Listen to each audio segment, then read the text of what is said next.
Welcome back, everyone. Now at 4:30, it is certainly a busy time, to say the very least, as we race towards the November election. Yeah, the countdown is moving on, that's for sure. Moderator of Face the Nation, Margaret Brennan, is joining us live right now from Washington, D.C. We want to talk politics for a few minutes. Margaret, thank you very much for joining us again. Great to be with you. Well, let me ask you first. Obviously, there is a lot going on. We could probably talk to you for a week, but right now the focus is on voting. Some states have already started. How do you think that's going? A lot of talk about election interference, also the Postal Service. What are your thoughts on everything right now? Well, a number of states have started early voting. In nearby Virginia, you can actually see the pictures of people lined up to physically vote. Voting by mail has also already gotten underway in places like Pennsylvania and other key states, in North Carolina as well. So it is not election night. This is a pandemic. It is election weeks, plural.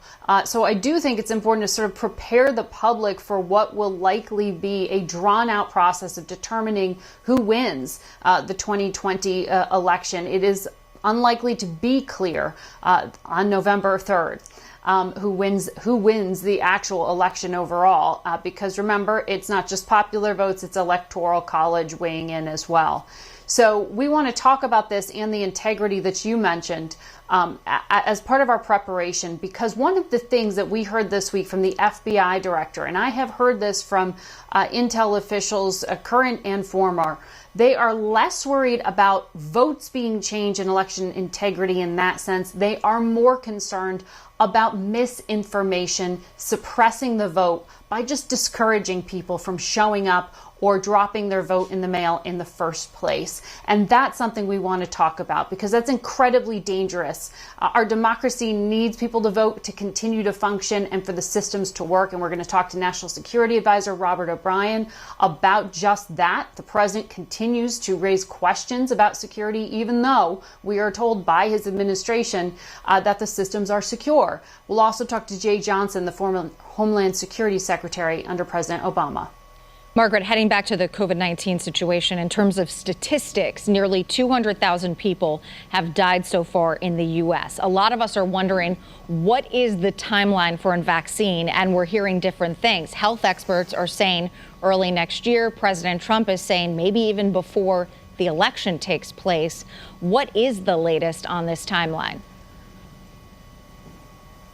And all these contradictory bits of information do damage by lowering faith in the process. And for a vaccine to work, we need to trust that it is worth going to get that shot in the arm.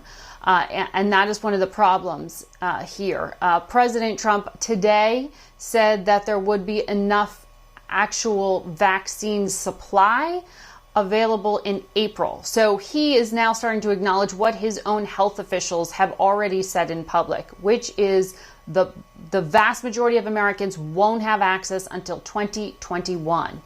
You may get some good news, and it may come close to Election Day, that a vaccine is working in the trials, that the pharmaceutical companies are having success. But that is different than having something verified by the FDA to be safe and then having it manufactured and distributed so that you can go to your CVS or you can go to your doctor and get that shot in the arm. And so the public needs to know they're going to have to wait until 2021. It's still a record turnaround, but it is unlikely that we will be able to do things like take off masks or not social distance for some time. That is for sure. These are unprecedented times, and this election is going to be like none other. Margaret, as always, thank you so much for your insight. We appreciate it. And you can catch Margaret on Face the Nation this Sunday on Eyewitness News at 10:30. Before that, tune in for Face the State at 8:30.